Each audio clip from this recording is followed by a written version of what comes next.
नमस्कार. सादर करत आहे ठाणे वार्ता. ठक घडामोडी. कन्व्हेन्शन सेंटर आणि प्रेक्षक गॅलरी या प्रकल्पात रस असलेल्या विकासकांकडून स्वारस्य देकार सूचना मागवणार.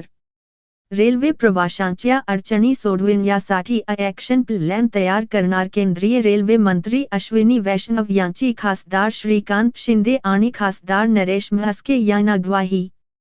मामू भांजे डोंगर येऊरमधील अतिक्रमणांच्या कैवारी कोण आमदार संजय केकर यांच्या अधिवेशनात हल्लाबोल. आम्हाला फेसबुक आणि यूट्यूबवर फॉलो करायला विसरू नका.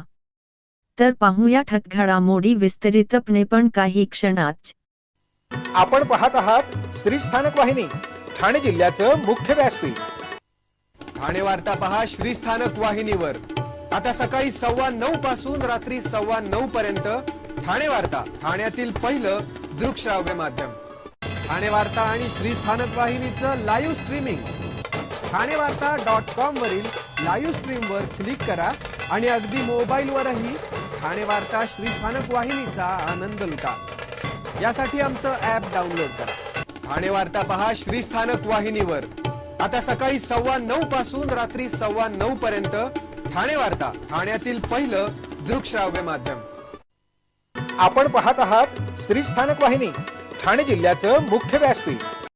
ठाणे महानगरपालिकेतर्फे कासारवडवली येथे खारबाग आणि कोस्टल रोड जंक्शन परिसरात सुमारे 70 एकर जागेवर उभारण्यात येणाऱ्या कन्व्हेन्शन सेंटर आणि प्रेक्षक गॅलरी, व्ह्यूइंग टॉवर या प्रकल्पात रस असलेल्या विकासकांसाठी स्वारस्य देकार सूचना (EOI) प्रकाशित करण्याचा निर्णय महापालिकेने घेतला आहे.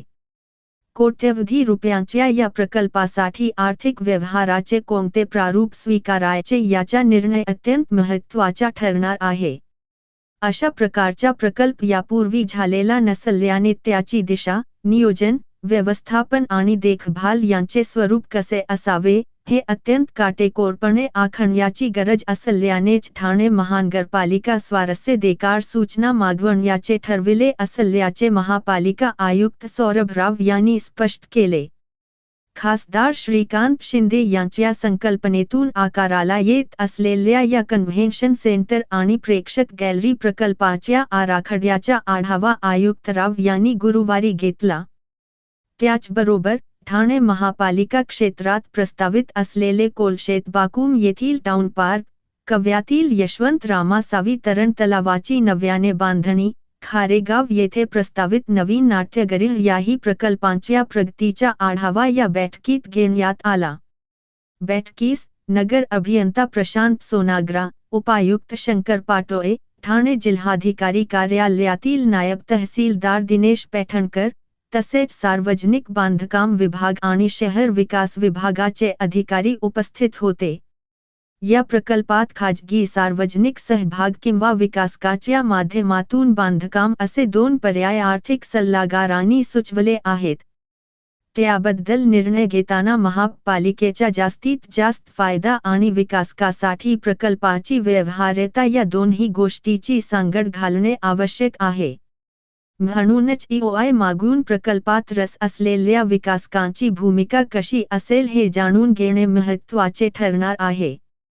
त्याचबरोबर कोलशेतबाकूम परिसरात तयार करण्यात येणाऱ्या टाउन पार्क प्रकल्पासंदर्भातही या बैठकीत आढावा घेण्यात आला.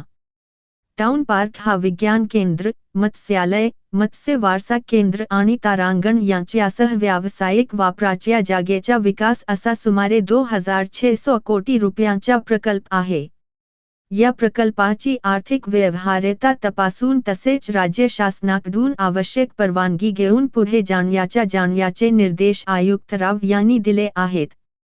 कवा येथील तरण तलावाच्या धोकादायक इमारतीचे निष्कासन सार्वजनिक बांधकाम विभागाने सुरू केले आहे.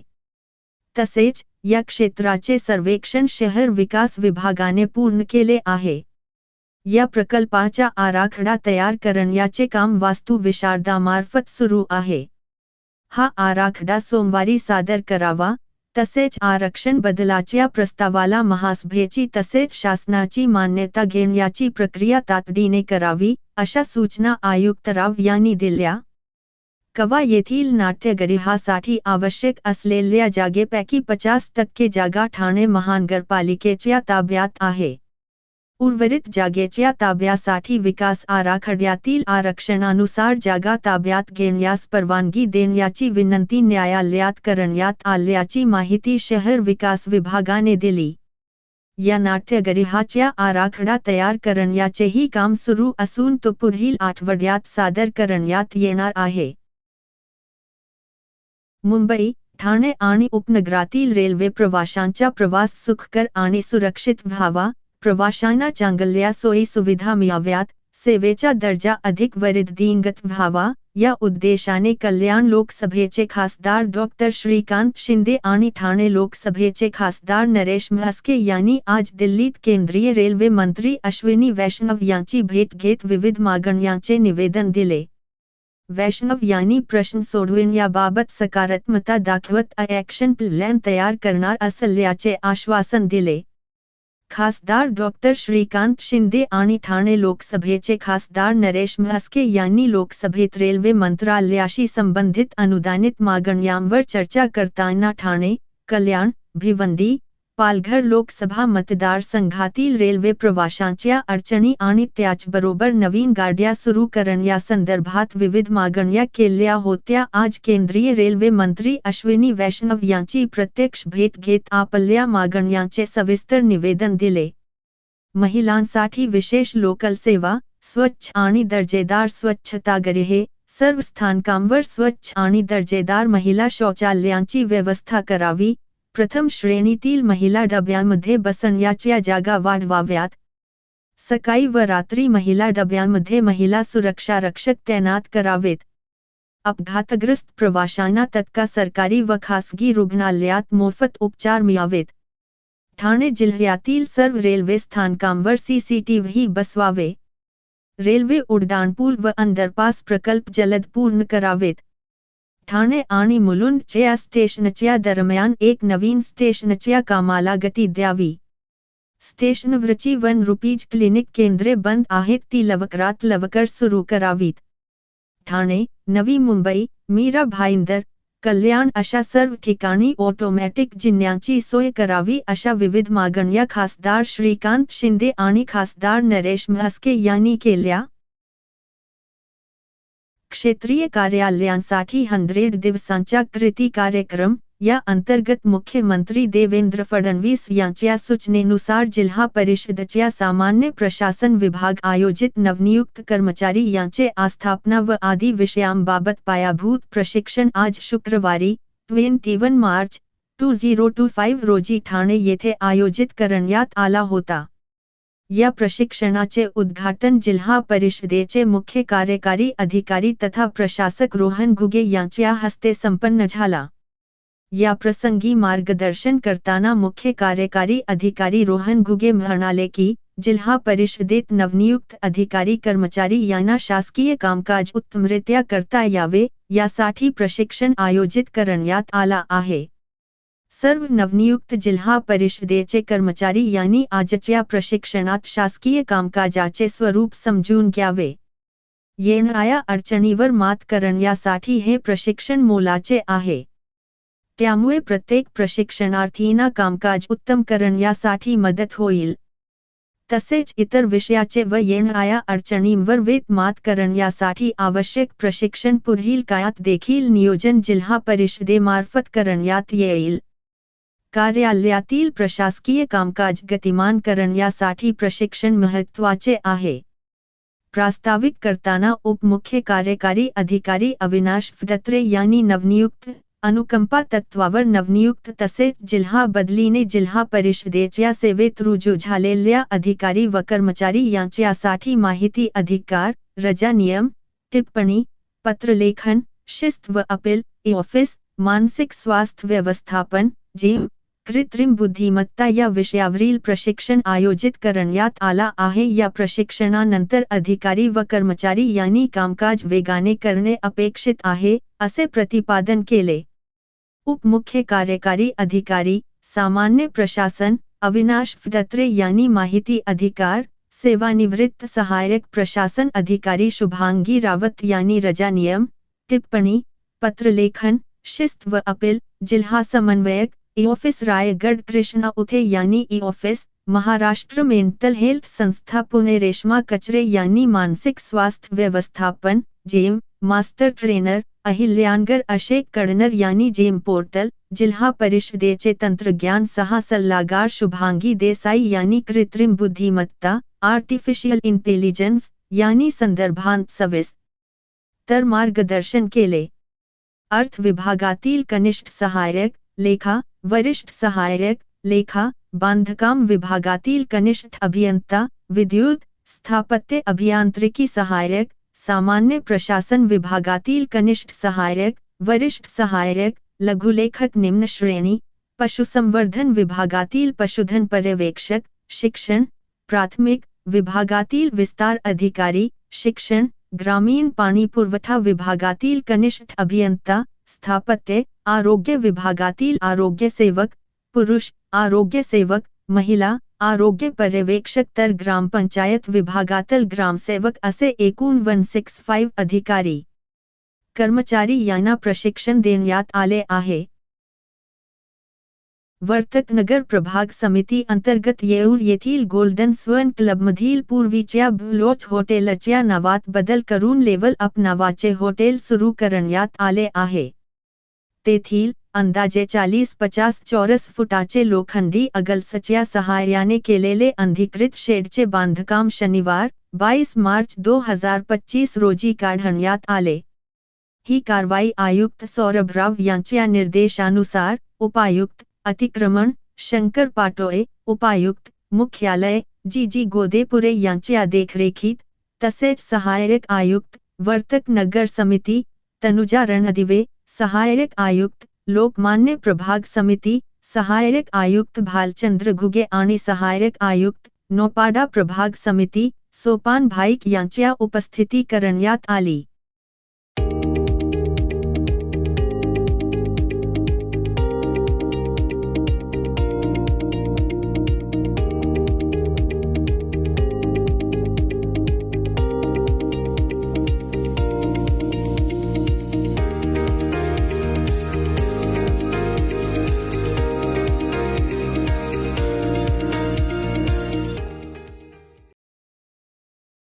भारतीय वायुदलाच्या स्थानकाला धोका निर्माण करणाऱ्या हजरत पीर मामू भांजे दर्गा ट्रस्टचे विस्तारित अनधिकृत बांधकाम आणि पर्यावरणासह वन्यजीवांचे अस्तित्व धोक्यात आणणाऱ्या येऊरमधील अनधिकृत बांधकामांवर कारवाई होऊ नये यासाठी कोण दबाव आणत आहे, असा प्रश्न उपस्थित करत आमदार संजय केकर यांनी तातडीने निष्कासन कारवाई करण्याची मागणी अधिवेशनात केली. बोरिवलीच्या संजय गांधी अभयारण्य हद्दीतील हजरत पीर मामू भांजे दर्गा ट्रस्टने केलेल्या अनधिकृत बांधकामाबाबतच्या लक्षवेधीवर बोलताना आमदार संजय केकर यांनी वन विभाग आणि महापालिका प्रशासन यांच्या हे सांडपणाबाबत नाराजी व्यक्त केली. मामू भांजे दर्गा ट्रस्टने 550 चौरस मीटरहून अधिक क्षेत्रफळावर विस्तारित बेकायदा बांधकाम केले आहे. 5 जुलै 2023 रोजी वन विभागाने 8 दिवसांत ही बांधकामे हटवण्याबाबत ट्रस्टला लेखी बजावले होते. विशेष म्हणजे या विस्तारित अनधिकृत बांधकामामुळे जवळील भारतीय वायुदलाच्या स्थानकाला देखील धोका पोहोचत असल्याची बाब वायुदल प्रशासनाने वन विभागाच्या निदर्शनास आणून दिली होती. कायदा सुव्यवस्था आणि राष्ट्रीय सुरक्षेचा प्रश्न उपस्थित होऊनही वन विभागाने वेळीच त्यावर कारवाई केली नसल्याची बाब केकर यांनी सभागृहाच्या निदर्शनास आणून दिली. या प्रकरणी किती दिवसांत निष्कासनाची कारवाई करण्यात येईल, असा प्रश्न त्यांनी उपस्थित केला. अनधिकृत बांधकामाबरोबरच येऊर परिसरात बेकायदेशीरपणे बंगले, हॉटेल, ढाबे, लाऊंज उभारण्यात आले असून पर्यावरण आणि वन्यजीव साखळीला धोका निर्माण झाल्याचे श्री केकर यांनी सांगितले. याबाबत दरवेळी अधिवेशनात चर्चा होते, कारवाईचे निर्देश दिले जातात, पण कारवाई होत नसल्याची खंत त्यांनी व्यक्त केली. त्यामुळे हजरत पीर मामू भांजे दर्गा ट्रस्ट आणि येऊरमधील बेकायदा बांधकामे यांच्यावर कारवाई होऊ नये यासाठी कोण दबाव टाकत आहे, असा प्रश्न उपस्थित करत श्री केकर यांनी स्थानिक प्रशासनाच्या भूमिकेवरही संशय व्यक्त केला. या लक्षवेधीला उत्तर देताना वनमंत्री गणेश नाईक यांनी श्री केकर यांनी मांडलेली बाब सत्य असल्याचे सांगितले. मात्र याबाबत ट्रस्टने याचिका दाखल केली असून कारवाईस अंतिम स्थगिती मिळाली असल्याची माहिती श्री नाईक यांनी सभागृह दिली. ज्या दिवशी उच्च न्यायालय निवाडा करेल त्यावेळी कारवाई निश्चित करू, असे श्री नाईक यांनी स्पष्ट केले. यावेळी त्यांनी येऊरमधील खासगी जमिनीवर झालेल्या अनधिकृत बांधकामांवर कारवाई करण्याची जबाबदारी वन विभागाची नसून ठाणे महापालिकेची असल्याचेही स्पष्ट केले. राज्याचे वन खाते अतिशय उत्कृष्ट काम करीत असून त्यामुळे संबंध भारतामध्ये वन खात्याचा सन्मान वाढेल, असे प्रतिपादन राज्याचे वनमंत्री गणेश नाईक यांनी आज वाशी येथे आयोजित वन विभागाच्या पदक वितरण सोहळ्यामध्ये केले. वन मंत्री गणेश नाईक पुढे म्हणाले की 100 दिवस कृती आराखड्यामध्ये ठरविल्याप्रमाणे वन खात्याने वनांची वाढ करण्याचे इष्टांक पूर्ण केले आहे. ही अभिमानाची बाब आहे. वने ही राज्याची संपत्ती आहे. त्याचे आपण जतन केले पाहिजे. आपण सर्व एक कुटुंब आहोत. आपल्या कर्तव्याला अनुसरून आपण सर्वांनी जोमाने काम केले पाहिजे. आजचा हा पुरस्कार सोहळा आपल्या सर्वांना आत्मविश्वास देणारा आहे. आपल्या शौर्याचा सन्मान करणारा आहे. या पुरस्कारामुळे काम करणाऱ्या सर्वांना प्रेरणा मिळणार आहे. ते म्हणाले की या सर्वांनी आपल्या कर्तव्याशी जागून आपल्या जीवाची पर्वा न करता कार्य केले आहे. त्यांचा हा सन्मान आहे. 21 मार्च जागतिक वन दिवसाला अनन्यसाधारण महत्त्व आहे. वनांचे रोपण केले पाहिजे, त्यांचे संगोपन केले पाहिजे. यावेळी त्यांनी सांगितले की वन विभागातील रिक्त पदांचा आढावा घेऊन लवकरच नवीन लोकांची भरती करण्यात येणार आहे. वन खात्याला ज्या बाबींची गरज आहे त्या सर्व बाबी उपलब्ध करून दिल्या जाणार आहेत. यावेळी मान्यवरांच्या हस्ते पुस्तकाचे प्रकाशन व पचे अनावरण करण्यात आले. महसूल व वन विभागाचे अपर मुख्य सचिव मिलिंद म्हैसकर यांनी आपल्या मनोगतामध्ये वन खात्याचे कामकाज कशा प्रकारे चालते याची माहिती दिली. जागतिक वन दिनानिमित्त वन विभागाच्या पदक वितरण सोहळ्यामध्ये जागतिक वन दिनानिमित्त वनमंत्री गणेश नाईक यांच्या हस्ते वन विभागाचा पदक वितरण सोहळा नवी मुंबई येथे संपन्न झाला. यावेळी महाराष्ट्र वन विभागातील वन संरक्षणाच्या प्रभावी कामाबद्दल तसेच वन सेवेतील काम करणारे अधिकारी कर्मचारी यांना सन 202021, सन 2021-22 व सन 2022-23 वर्षाचे पदक वितरण करण्यात आले. जागतिक जल दिनाच्या निमित्ताने सोमवार 24 मार्च रोजी ठाणे महापालिकेच्या विचारमंथन व्याख्यानमालेत तलावांचे ठाणे या विषयावर लेखिका, तलावांच्या अभ्यासक आणि ठाणे महापालिका शाळेतील शिक्षिका नूतन बांदेकर यांचे व्याख्यान आयोजित करण्यात आले आहे. हे व्याख्यान दुपारी 12:00 वाजता ठाणे महापालिका मुख्यालयात होणार आहे. ते सगळ्यांसाठी खुले आहे. व्याख्यानमालेतील हे 15वे पुष्प आहे. ठाणे हे तलावांचे शहर म्हणून ओळखले जाते. त्या तलावांविषयी माहिती मिळावी तसेच त्यांच्या संवर्धनासाठी जनजागृती व्हावी यासाठी या व्याख्यानाचे जल दिनाच्या निमित्ताने आयोजन करण्यात आले आहे. नूतन बांदेकर या लेखिका असून त्यांचे 4 ललित लेख संग्रह प्रकाशित झाले आहेत. तसेच मुक्काम पोस्ट तलाव हे ठाण्यातील तलावांबद्दल संशोधनात्मक पुस्तक प्रकाशित झाले आहे. दैनिक ठाणे वैभव आणि दैनिक पुढारी मध्ये त्या साप्ताहिक सदर लेखन करतात. ठाणे महापालिका शाळा क्र. 55 येथे त्या प्रभारी मुख्याध्यापिका म्हणून कार्यरत आहेत. ठाणे महापालिकेच्या वतीने महनीय व्यक्तींच्या जयंती तसेच पुण्यतिथीला त्यांच्या प्रतिमांना पुष्पहार अर्पण करून अभिवादन केले जाते. तसेच विविध दिनांच्या निमित्ताने कार्यक्रमांचे आयोजन केले जाते. त्याचबरोबरीने ज्या महनीय व्यक्तींचे स्मरण केले जाते त्यांचे कार्य व माहिती कावी, त्यांच्या विचारांचा जागर व्हावा यासाठी विचारमंथन व्याख्यानमालेत मान्यवर व्यक्तींचे व्याख्यान आयोजित केले जाते. या व्याख्यानमालेतील हे 15वे पुष्प असून ठाणेकरांनी या संधीचा अवश्य लाभ घ्यावा, असे आवाहन ठाणे महापालिका आयुक्त सौरभ राव यांनी केले आहे. अहो, आपण आपलं घर स्वच्छ सुंदर नीटनेटकं ठेवतो ना, मग आपण आपल्या शहराच्या बाबतीत उदासीन का? आपलं शहर स्वच्छ सुंदर आणि नीटनेटकं ठेवणं ही आपली जबाबदारी आहे, हो ना? मग उचला फोन आणि विना परवाना होर्डिंग्स बॅनर्स कुठे दिसले तर 1800-222-108 या टोल फ्री क्रमांकावर कळवा किंवा 7506946-155 या भ्रमणध्वनीद्वारे आपली तक्रार नोंदवा किंवा महापालिकेने तयार केलेल्या स्टार ग्रेड ॲप्लिकेशनद्वारे आपली तक्रार नोंदवा. त्याची दखल त्वरित घेतली जाईल. लक्षात घ्या, आपला छोटासा सहभाग आपलं शहर स्वच्छ सुंदर आणि नीटनेटकं बनवू शकतो. जसं आपलं घर तसं आपलं ठाणे शहर. आपण आपले कार्यक्रम किंवा बातम्या आम्हाला ठाणेवार्ता@gmail.com या ईमेलवर कळवू शकता. ठक घडामोडी शेवटी पुन्हा एकदा, कन्व्हेन्शन सेंटर आणि प्रेक्षक गॅलरी या प्रकल्पात रस असलेल्या विकासकांकडून स्वारस्यदेकार सूचना मागवणार. रेल्वे प्रवाशांच्या अडचणी सोडविण्यासाठी ॲक्शन प्लॅन तयार करणार केंद्रीय रेल्वे मंत्री अश्विनी वैष्णव यांची खासदार श्रीकांत शिंदे आणि खासदार नरेश म्हस्के यांना ग्वाही. मामू भांजे डोंगर येऊरमधील अतिक्रमणांच्या कैवारी कोण आमदार संजय केकर यांच्या अधिवेशनात हल्लाबोल.